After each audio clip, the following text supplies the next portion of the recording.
बिस्मिल्लाहिर्रहमानिर्रहीम। अस्सलामु अलैकुम। मैं अपने चैनल की तरफ से आप दोस्तों को खुशामदीद कहता हूं। दोस्तों, आज की वीडियो में हम असिस्टेंट मैनेजर फ़िज़िक्स के टेस्ट जो कि कैरियर जॉब्स 1737 की तरफ से लिया गया है, उसके कुछ MCQs डिस्कस करेंगे। दोस्तों, ये टेस्ट लिया गया है 23 फरवरी 2021 को। इस वीडियो में जितने भी MCQs हैं वो शिफ्ट 1, शिफ्ट 2 एंड शिफ्ट 3 के टेस्ट से लिए गए हैं।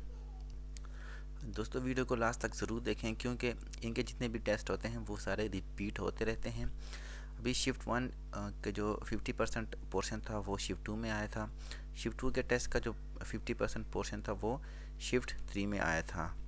इसी तरह शिफ्ट 4, शिफ्ट 5, शिफ्ट 6 जो हैं उनमें ये सारे जो MCQs हैं वो रिपीट होते रहते हैं और फ्यूचर में भी जितने भी ये टेस्ट होंगे उनमें ये MCQs रिपीट होते रहेंगे। वीडियो को स्किप किए बगैर लास्ट तक देखें क्योंकि इनमें जितने भी MCQs हैं उनको मैंने पूरे डिटेल के साथ डिस्कस करूंगा। इनके जितने भी न्यूमेरिकल हैं उनके मैंने सॉल्यूशन भी सॉल्व किए हुए हैं, वो भी हम इस वीडियो में डिस्कस करेंगे। वीडियो स्टार्ट करने से पहले आप दोस्तों से रिक्वेस्ट है कि चैनल को सब्सक्राइब करके बेल आइकन को ज़रूर प्रेस करें। चलिए दोस्तों, वीडियो को स्टार्ट करते हैं। क्वेश्चन नंबर 1 है, at what angle should be the two forces 2p and under the root 2p act so that the resultant force is p under the root 10। इसका जो करेक्ट आंसर है वो है 45 degree. चलिए दोस्तों, इसके सोल्यूशन की तरफ जाते हैं। सोल्यूशन इसका है, let theta be the angle between two forces, so p under the root 10 whole square is equal to 2p whole square plus 2p under the root whole square plus 2 into 2p and under the root 2p cos theta. दोस्तों, ये a plus B plus 2ab वाला formula है यहाँ पे use किया गया है। तो यहाँ से 10 आ जाएगा, ये अंडर द रूट स्क्वायर के साथ कैंसिल हो जाएगा। बाकी ये 2 to the 4 plus 2 plus 4 under the root 2 cos theta, ये 10 फिर नीचे आ जाएगा। ये 4 plus 2 is equal to 6, 4 under the root 2 cos theta इसके साथ नीचे आ जाएगा। ये 6 इस तरफ चला जाएगा, 10 minus 6 is equal to 4 is equal to 4 under the root 2 cos theta नीचे आ जाएगा। cos थीटा को इस तरफ रखेंगे, 4 अंडर द रूट 2 इस तरफ चला जाएगा, 4 के साथ कैंसिल हो जाएगा। हमारे पास आ जाएगा cos theta is equal to 1 over under the root 2 जो कि इक्वल होता है 45 डिग्री के।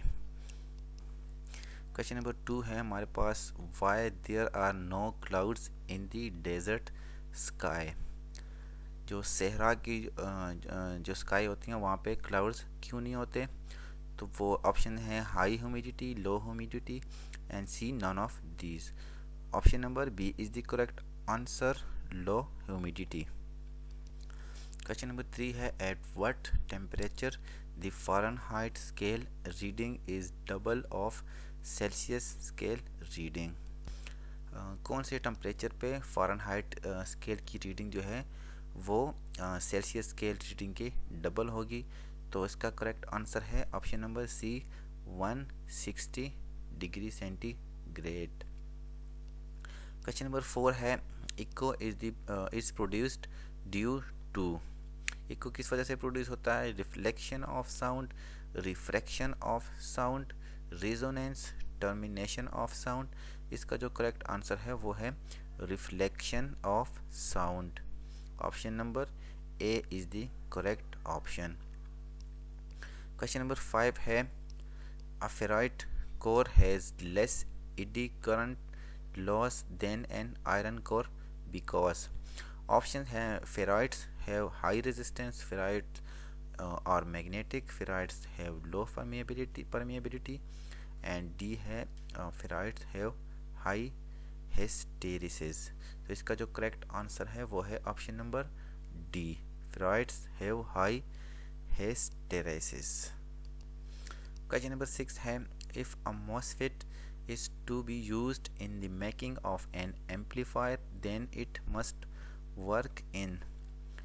दोस्तों, ये जो क्वेश्चन है ये पहले भी आ चुका है असिस्टेंट मैनेजर फिजिक्स के टेस्ट में। ये दोबारा रिपीट हुआ है।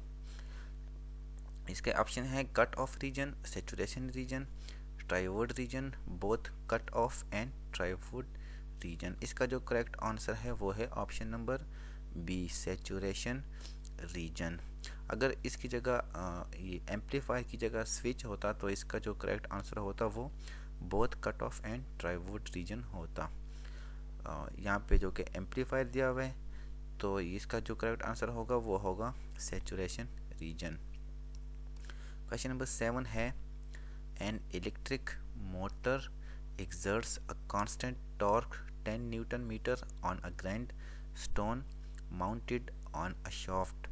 Volume of the grand stone about the shaft is 2 kg meter square. Per meter square. If the system starts from rest, find the work done in 8 seconds. इसका जो correct answer है वो है 1600 जूल, 1600 जूल। सोल्यूशन इसका है A is equal to torque divided by current. Values put करेंगे 10 divided by 2, यहाँ पे 5 रेडियन पर सेकंड स्क्वायर आ जाएगा। Omega is equal to omega not plus 80 is equal to, इसमें वैल्यूज पुट करेंगे। Omega not की जगह 58, ओमेगा नॉट हमारे पास 0 है तो ए की जगह हम 5 लगाएंगे, टी की जगह 8, तो आ जाएगा हमारे पास 40 radian per second.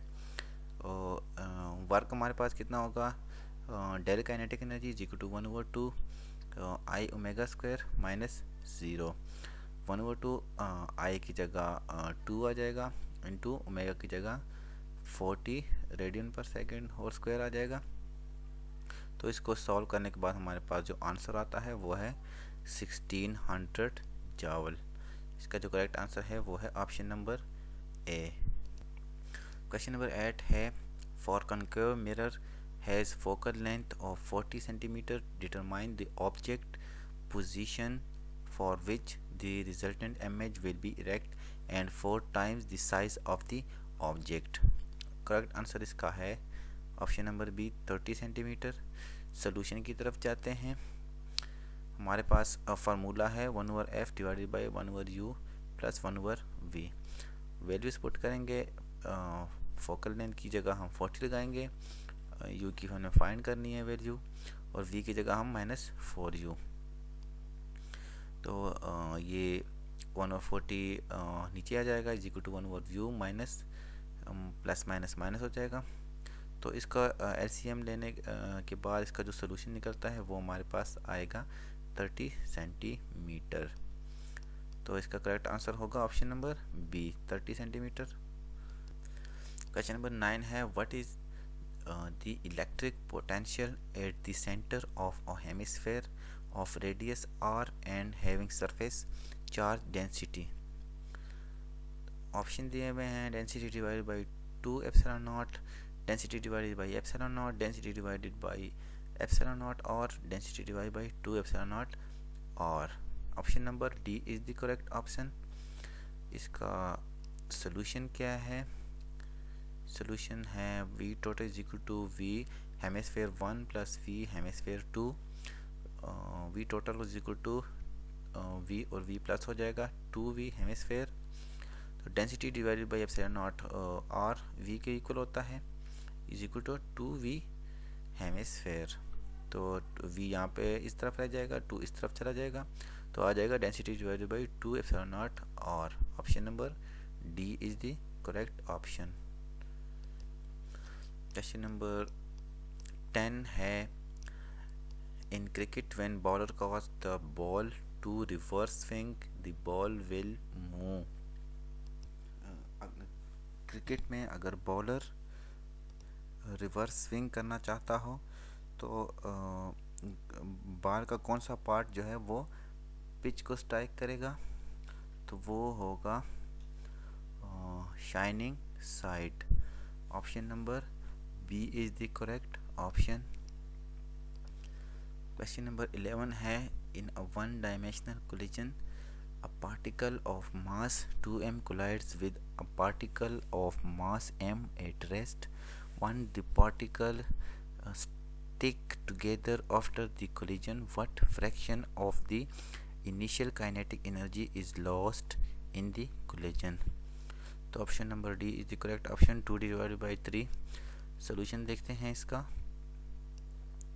Late speed of 2 metre is equal to u not from momentum conservation, 2m is equal to u not is equal to 2m plus m is equal to v। तो 2m u not is equal to 2m plus m is equal to 3m, v आ जाएगा 3 जो है इस तरफ चला जाएगा, तो v हमारे पास इक्वल आ जाएगा 2 डिवाइडेड बाई 3 यू नॉट के। Now kinetic equation of kinetic energy 1/2 3m into 2 u naught divided by 3 whole square, तो 1/2 आ जाएगा, 3 के साथ कैंसिल हो जाएगा, 2m हो जाएगा, इसकी जगह यू नॉट आ जाएगा। बाकी ये इसका जो स्क्वायर वगैरह लेने के बाद काइनेटिक एनर्जी इसका जो सोल्यूशन आता है वो आता है 2 डिवाइडेड बाई 3। तो option number D is the correct option. Question number 12 है, if error is measurement of radius of a sphere is 1%, what will be the error in measurement volume? इसकी जो वैल्यू है वो 4.19। A is the correct option. Question number 13 है, 2 men support a uniform horizontal rod at its 2 ends. If one of them suddenly lets go, the force exerted by the rod on the other man will. Option number C is the correct option. इस MCQs का मतलब है कि दो आदमी हैं, इन्होंने एक रॉड पकड़ा हुआ है दोनों तरफ से। If one of them suddenly let's go, अगर एक जिसमें से एक आदमी है वो उसको छोड़ देता है तो वो जो फोर्स लगेगा रॉड पे तो वो डिक्रीज़ होगा, इंक्रीज़ होगा तो वो होगा डिक्रीज़। तो option number C is the correct option. Question number 14 है, कॉस्मिक रेस और कॉस्मिक रेस कौन सी होती हैं? Protons, alpha particles, nuclei of higher element, all of the above. तो option number D is the correct option. वो proton भी होती हैं, अल्फा पार्टिकल भी होती हैं और न्यूक्लियर ऑफ हाई एलिमेंट भी होती हैं। क्वेश्चन नंबर 15 है, in an NPN silicon transistor alpha is equal to 0.995, IE is equal to 10 MA and leakage current ICBO is equal to 0.5 micro ampere. Determined ICO। Option number B is the correct answer, 100 micro ampere आएगा। इसका जो solution है वो हम देखते हैं, IC is equal to alpha, IE is equal to ICBO is equal to 0.995। इसकी value हमें गिवन है इंटू 10 MA प्लस 0.5 IC हमारे पास आ जाएगा is equal to 9.95 is equal 0.5। तो फर्दर इसका सोल्यूशन है IB is equal to IE minus IC। Values put करेंगे, आंसर उसका इसकी जो वैल्यू हमारे पास आएगी IB की वो 0.049 होगी। जो हमें पता है कि जो बीटा है is equal to alpha divided by 1 minus alpha. इसमें वैल्यूज पुट करेंगे तो वैल्यू आ जाएगी बीटा की 199। ICEO जो है उसमें वैल्यूज पुट करेंगे 9.9505 हमारे पास वैल्यू आई थी IC की माइनस 199 बीटा इंटू 0.0495। तो वो हमारे पास है, वो हमारे गिवन थी। तो इसका जो सोल्यूशन सॉल्व करने के बाद हमारे पास वैल्यू आएगी वो 0.1 MA। तो इसको इसमें कन्वर्ट करने के लिए ये 100 से इसको डिवाइड करेंगे और सॉरी 1000 से मल्टीप्लाई करेंगे इसको, तो वैल्यू आ जाएगी 100। तो करेक्ट आंसर हमारे पास है option number B. Question number 16 है example of optical pumping is. Correct answer इसमें से है ruby laser. Option number B is the correct option. Question number 17 है how much heat does a 40 watt bulb generates in 1 hour. एक घंटे में 40 वाट का जो बल्ब है वो कितना हीट जनरेट करता है। तो वो इसका सोल्यूशन है energy is equal to P T. Power हमारे पास है 40 इंटू टाइम है 1 आवर का। 1 आवर को हम सेकंड में कन्वर्ट करेंगे तो वो आ जाएगा हमारे पास 3600। इसको मल्टीप्लाई करने के बाद हमारे पास वैल्यू आती है 144000। इसका जो करेक्ट आंसर है वो है option number A. Question number 18 है codec is used for converting. Codec किस चीज़ के लिए इस्तेमाल होता है? Digital to analogue, analogue to digital, digital to digital, none of these. इसका करेक्ट आंसर जो है वो है digital to analogue. Question number 19 है a diffraction pattern is obtained using a beam of red light. What happens if the red light is replaced bye blue light. दोस्तों diffraction pattern को obtain करने के लिए हम रेड लाइट को इस्तेमाल करते हैं। ये एक एक्सपेरिमेंट है। तो इसके अगर यहाँ पे पूछा गया अगर यहाँ पे हम रेड लाइट की जगह ब्लू लाइट यूज़ करें तो क्या होगा रिज़ल्ट का। तो ऑप्शन नंबर सी में लिखा हुआ है diffraction pattern becomes narrower and crowded together. तो इसका जो करेक्ट ऑप्शन है वो है ऑप्शन नंबर सी। डिफ्रैक्शन जो है वो नैरो एंड क्राउड हो जाएगा। क्वेश्चन नंबर 20 है a proton and an alpha particle enter a uniform magnetic field at right angle to it with same velocity. The time period of alpha particle as compared to that of proton will be. Option number B is the correct option 2 times. solution की तरफ जाते हैं। इसका जो solution है time period is equal to t is equal to 2 pi m divided by q b. T alpha T proton divided is equal to m alpha divided by m proton into q proton and q alpha। Values put करेंगे। Values put करने के बाद हमारे पास जो value आएगी वो आएगी 2। तो ये ऑप्शन नंबर बी है 2 times. Option number B is the correct option.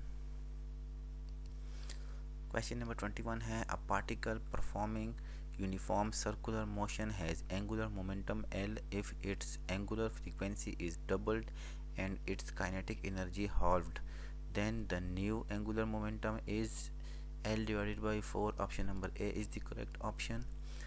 solution है हमारे पास angular momentum of a particle performing uniform circular motion L is equal to I omega। kinetic energy होगी K is equal to 1/2 I omega square। L तो kinetic energy की value वहाँ पे foot करेंगे। L is equal to 2 के divide by omega square omega. तो आ जाएगा ओमेगा, ओमेगा के साथ कैंसिल हो जाएगा। यहाँ पे ओमेगा स्क्वायर है तो ओमेगा 1 ओमेगा यहाँ पे रह जाएगा। तो L1 divide by L2 is equal to K1 omega 2 L1 divide by K2 omega 1 L2 is equal to values put करेंगे तो हमारे पास वैल्यू आएगी 2 2 ज़ा 4।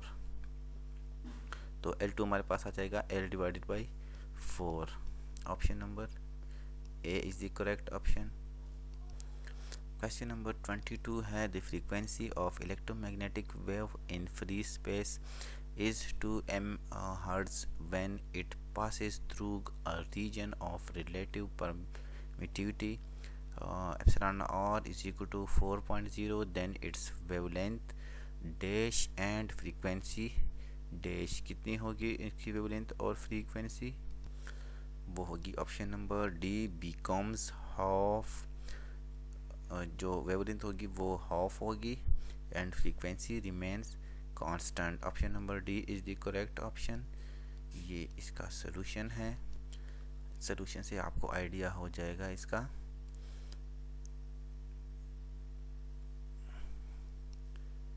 Frequency does not change, so wavelength should become half to make velocity half for v is equal to mu lambda c divided by 2। तो इसका जो solution है वो जी है, option number D is the correct option. Question number 23 है which of the following is used to get time delay constant. Time delay constant के लिए किस चीज़ को इस्तेमाल करते हैं हम, वो करते हैं multiplexer. Option number B is the correct option. दोस्तों ये था आज का हमारा लास्ट MCQs। जैसे ही दोस्तों ये वीडियो काफ़ी लेंथी हो गई है, तो मज़ीद जो जितने भी MCQs की मैं जो लिस्ट बनाऊंगा अगले जो टेस्ट होने वाले हैं शिफ्ट 4, 5 एंड 6 के, तो उसके जैसे ही मैं लिस्ट बनाऊंगा तो उसको मैं इंशाल्लाह नेक्स्ट जो वीडियो है उसमें अपलोड करूंगा। तो उम्मीद करता हूँ आज की वीडियो में आपको जो काफ़ी हेल्प मिली होगी। मज़ीद ऐसी वीडियोस के लिए चैनल को सब्सक्राइब करके बेल आइकन को ज़रूर प्रेस करें और दोस्तों को अपने जो वीडियो है वो अपने दोस्तों के साथ ज़रूर शेयर करें। तब तक के लिए इजाज़त दीजिए, अल्लाह हाफिज़।